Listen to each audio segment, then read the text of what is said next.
estimados y estimadas. Les saluda nuevamente el doctor Alejandro José Gutiérrez Dávila. En esta ocasión voy a subir a mi canal de YouTube una explicación muy importante para todas y todos los abogados y para todas y todos los estudiantes que cursan las carreras de Ciencias Jurídicas y Sociales, de Abogacía y de Notariado. Pues voy a explicar el concepto de derecho desde la óptica de la filosofía del derecho. Así que pongan mucha atención. Quiero explicarles realmente qué es el derecho. Para eso voy a iniciar diciéndoles que el gran tratadista y filósofo del derecho, Recasens Sitges, decía que existen en la realidad del conocimiento verdades de hecho y verdades de razón.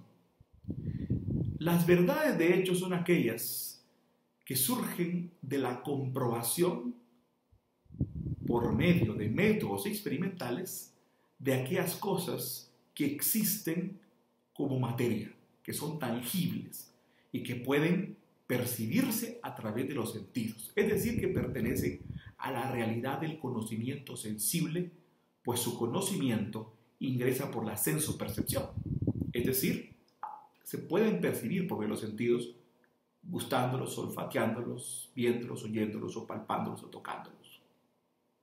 Esas son las verdades de hecho. Pero por otro lado existen las verdades de razón. Y las verdades de razón están relacionadas con las ideas humanas. ¿Por qué? Porque las ideas humanas no tienen una estructura sensible, material. Por lo tanto, no pueden ser percibidas por medio de los sentidos.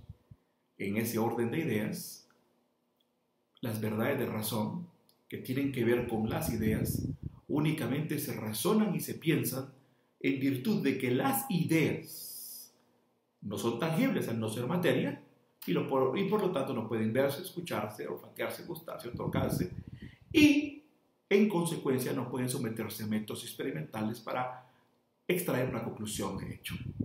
Por lo tanto, las verdades de razón se razonan y se piensan.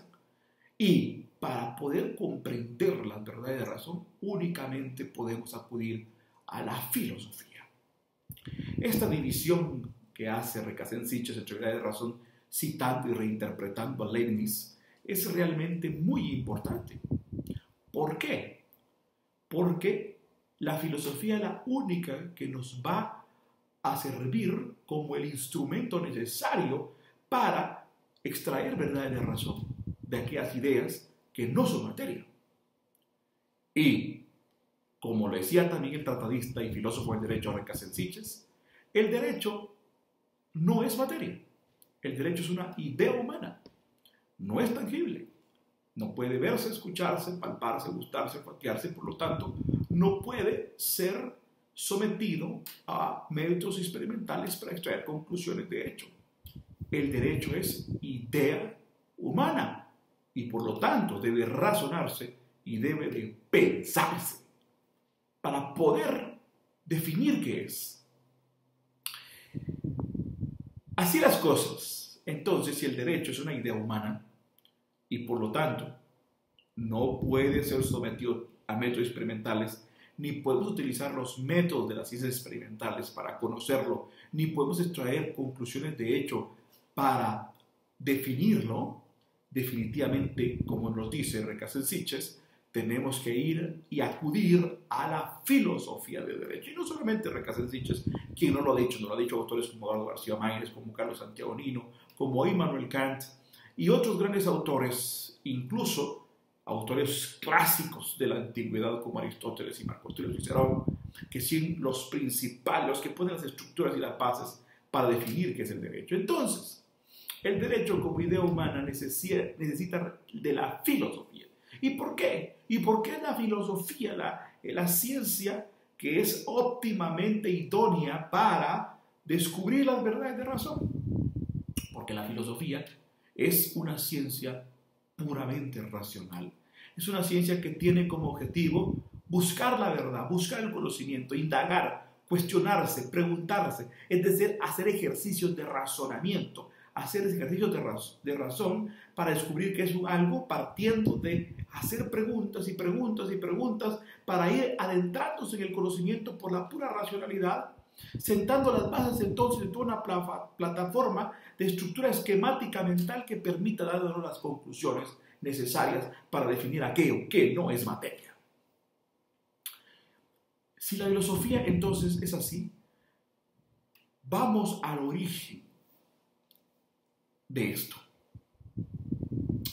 Y para eso nos vamos a ir al gran filósofo de la antigüedad, llamado por muchos el estagirita, Aristóteles, discípulo de Platón, quien a su vez fue discípulo del gran Sócrates. Aristóteles, un filósofo clásico como ninguno, explicaba que el conocimiento tiene ciertos elementos, pero esos elementos se los toma de su maestro Platón. Veamos. Platón dice que la realidad del conocimiento se divide en dos: en la opinión y el conocimiento seguro. A la opinión le llamó doxa y al conocimiento seguro le llamó episteme. La doxa es la simple opinión de las cosas.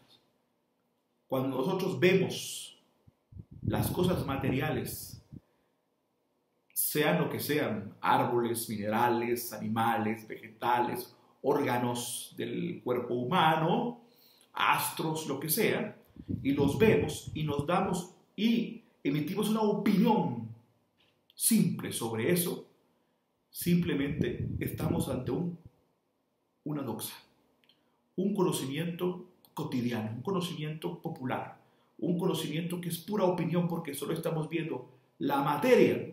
Estamos viendo un árbol, estamos viendo una roca, estamos viendo un mineral, estamos viendo un microbio y lo estamos analizando por medio de los métodos y técnicas que sean necesarias y damos una opinión sobre eso. Pero eso no es conocimiento seguro, eso es doxa. Y luego Platón habla de la episteme, el conocimiento seguro.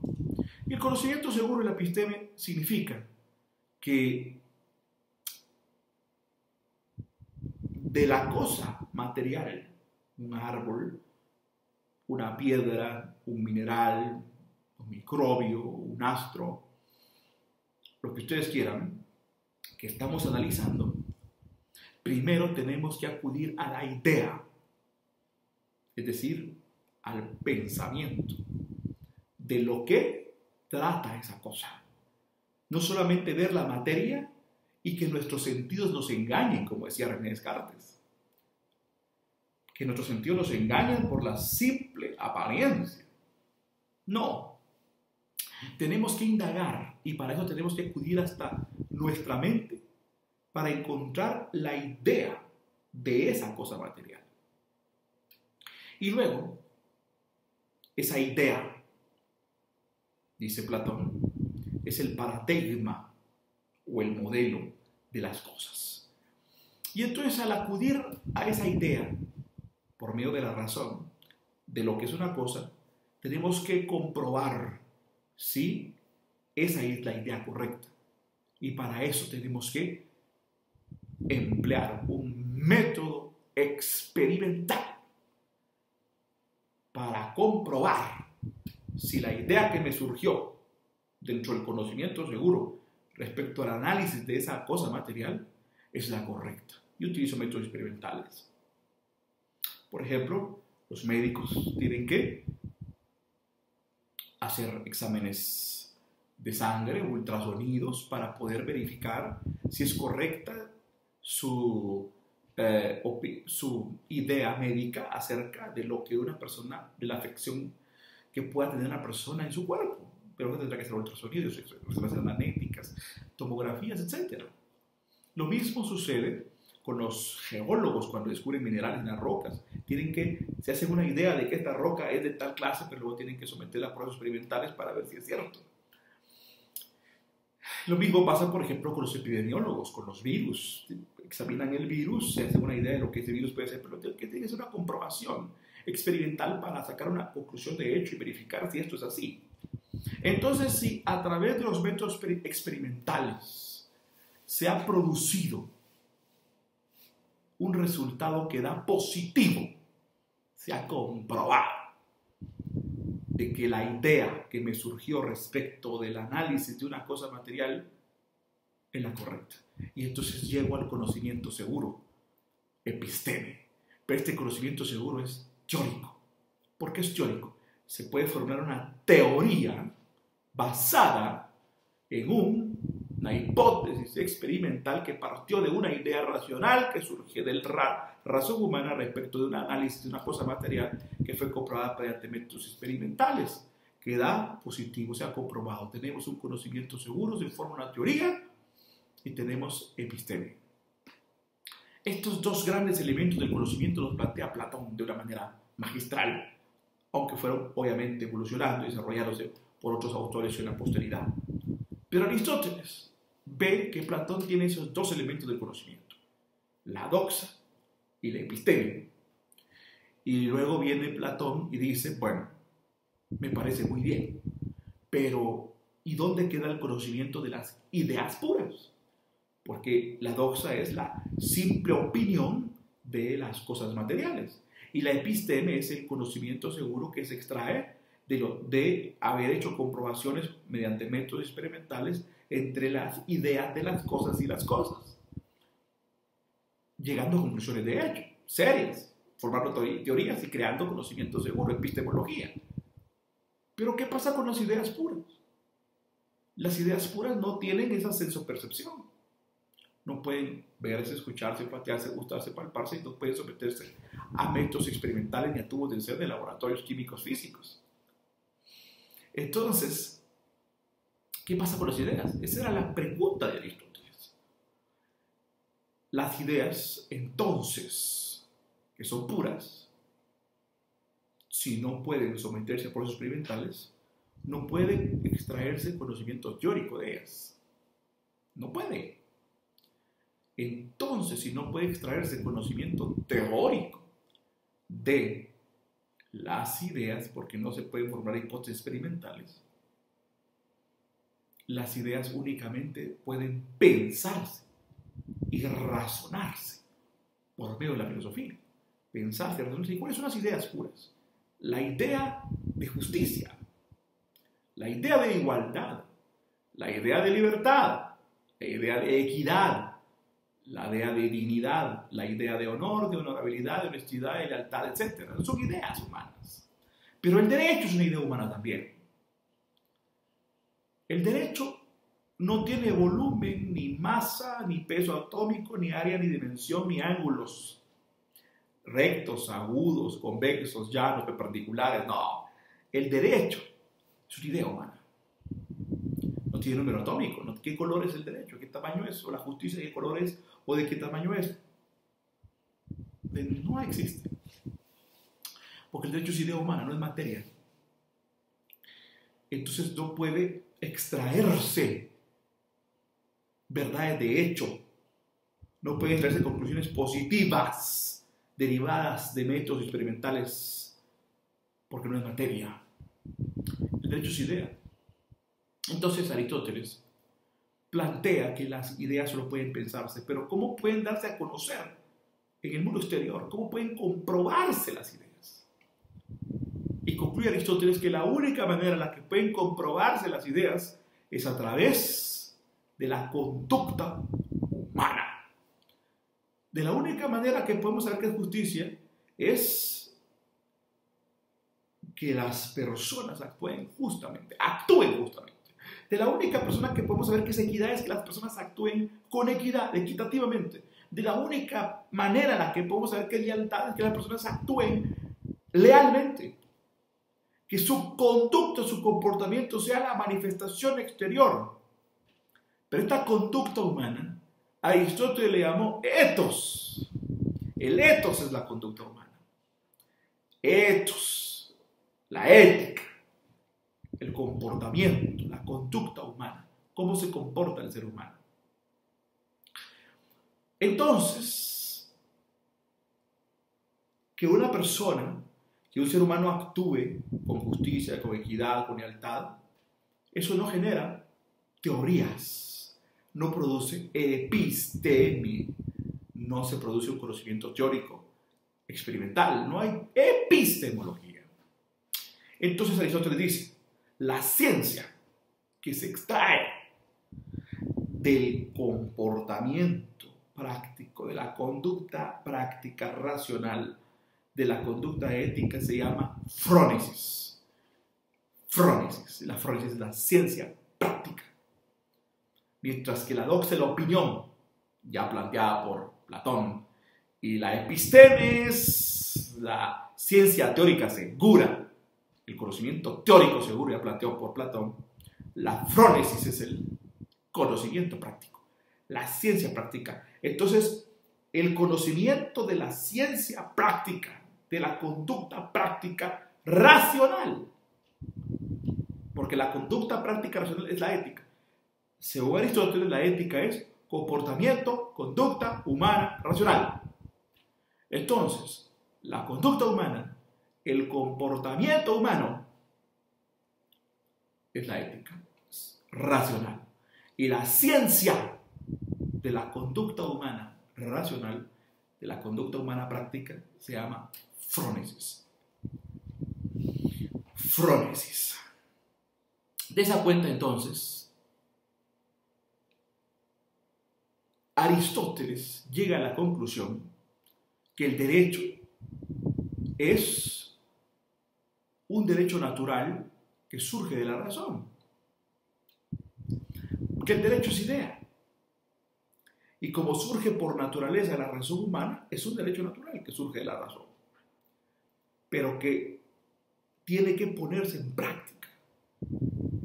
Que tiene que ponerse en práctica a través del actuar, del comportamiento del ser humano en sociedad. Entonces, concluye Aristóteles que al hacer realidad la idea de justicia dentro de la conducta humana, en el comportamiento humano, se está formando derecho. ¿Por qué? Porque la justicia fue una idea muy importante entre los clásicos griegos. Para Sócrates la justicia es actuar virtuosamente, actuar con virtud, actuar honestamente. Para Platón, la justicia es que yo me deje gobernar por la razón y que en el Estado se deje gobernar por la racionalidad. Y para Aristóteles, la justicia es permitir que cada quien y que cada cual utilice su razonamiento para su comportamiento. ¿Qué es el ser humano? ¿Por qué? Porque el concepto del humano aparece por primera vez en Aristóteles, entendiéndose al ser humano como la causa y el fin de la realidad. Para Aristóteles el ser humano es el único que posee sustancia. ¿Por qué? Porque para Aristóteles hay materia y hay ideas. Pero hay una primera idea para Aristóteles, porque considera como postulante del principio de causalidad que toda causa tiene una causa anterior y que todo efecto proviene de una causa. Pero que tiene que haber una primera causa porque no puede haber una cadena infinita de causas del pasado. Y habla que la primera causa es la primera idea. El endomotor que llamó Dios, endomotor, primera idea o pensamiento universal, el logos. El logos al que se refería Sócrates también, maestro de su maestro Platón, y Anaxágoras, maestro de Sócrates, el origen del pensamiento. Pero si Dios como primera idea, como el logos universal es el origen del pensamiento, y solo la humanidad tiene pensamiento, entonces el ser humano es el único que posee esa subyacencia que le permite subsistir por sí mismo y por lo tanto determinar qué es la realidad. ¿Por qué? Porque si el ser humano es el único que está conectado con la idea suprema y vive en el mundo material, el ser humano es el punto medio entre la materia y las ideas, la materia y el espíritu, o materia y el pensamiento. De esa cuenta, el ser humano, entonces, tiene esa capacidad. Y entonces todos los seres humanos tienen esa racionalidad. Entonces hay que atribuirle a cada quien y a cada cual esa capacidad y esa legitimidad de determinar la realidad y ser la causa y el fin de la realidad. Ser el sujeto y el fin de su realidad. De esa cuenta, entonces, la justicia es eso. La justicia es permitir que el ser humano tenga esas tres manifestaciones de los tres clásicos griegos que Ulpiano coloca en tres niveles. Sócrates, vivir honestamente, Platón, no hacer daño a otro. Aristóteles, atribuirle a cada quien, a cada cual lo que le corresponde. Esa justicia que tiene que ver con la eminente racionalidad, el actuar conforme a la razón, el dejarse gobernar, Sócrates, el actuar conforme a la razón, Sócrates, el dejarse gobernar por la razón, Platón, y el dejarle atribuirle a cada quien que con su razón determine su realidad, Aristóteles, es una justicia. Y esa idea de justicia puesta en práctica es el derecho para Aristóteles. De tal cuenta, entonces, que la justitia, idea de justicia, puesta en la práctica, frónesis, produce derecho, crea el derecho. Esta escuela de la filosofía del derecho aristotélico, para comprender qué es el derecho, se trasladó a los estoicos en Roma. Y uno de los más grandes filósofos latinos, Marco Tulio Cicerón, al hacer la traducción del griego al latín, de justicia, y de phronesis, ciencia práctica, conocimiento práctica, al traducir latín, justitia en latín, justicia, juris, phronesis en latín, prudentia, acuña por primera vez el término derecho. Acuña por primera vez el término derecho. El derecho es la jurisprudencia, tal como lo ha hecho Aristóteles. La justitia en la phronesis, la idea de justicia puesta en práctica a través de la conducta humana. La jurisprudencia, la idea de justicia puesta en la práctica. Solo que en latín, phronesis es prudencia, jurisprudencia. Por eso, a partir de ese momento, en todas las universidades clásicas, y aún hoy en las grandes universidades europeas, se le conoce al derecho como la jurisprudencia, porque jurisprudencia es la castellanización del latín jurisprudentia. Por eso el derecho es jurisprudencia. El concepto de derecho es jurisprudencia. El verdadero nombre del derecho es jurisprudencia, jurisprudencia, justitia phronesis, jurisprudencia, jurisprudencia. Es la idea de justicia puesta en la práctica por el ser humano. ¿Por qué? Porque entonces el derecho está en el ser humano. Y muchos autores, a través de sus distintas escuelas, ya sea Kelsen con su teoría pura del derecho, Radbruch con su justnaturalismo, Robert Alexi con la rehabilitación de la razón práctica y el naturalismo clásico, y Immanuel Kant con su racionalismo secular, práctico, democrático y republicano, han concluido de que el derecho está en el ser humano, que el derecho surge del ser humano. Las normas jurídicas no son el derecho, las normas jurídicas son simples ficciones hipotéticas que están ahí, pero que únicamente van a crear derecho hasta que le son aplicadas al ser humano, a ese ser humano que con su actuar y que con su conducta, dentro de un espectro de posibilidades fácticas, dentro de un campo de circunstancias, de hecho, en su actuar, el ser humano y en su comportamiento, en determinado tiempo y en determinado espacio, le es aplicada esa norma o esas normas, es en ese momento en que a través de la conducta humana se crea el derecho. Intervienen muchos factores, intervienen legisladores, intervienen jueces, intervienen funcionarios jurisdiccionales, intervienen normas, intervienen resoluciones jurisdiccionales, interviene el contrato social del pueblo donde está plasmada la voluntad general del pueblo. Pero es en el ser humano donde converge esa aplicación y es la conducta humana la que activa. Es la conducta humana la que activa la convergencia de todos los elementos para producir el derecho. De tal cuenta entonces que el derecho es la idea de justicia puesta en práctica por el ser humano. Pero cuando el conjunto de seres humanos deciden asentarse en un territorio determinado y formar y organizar una comunidad política,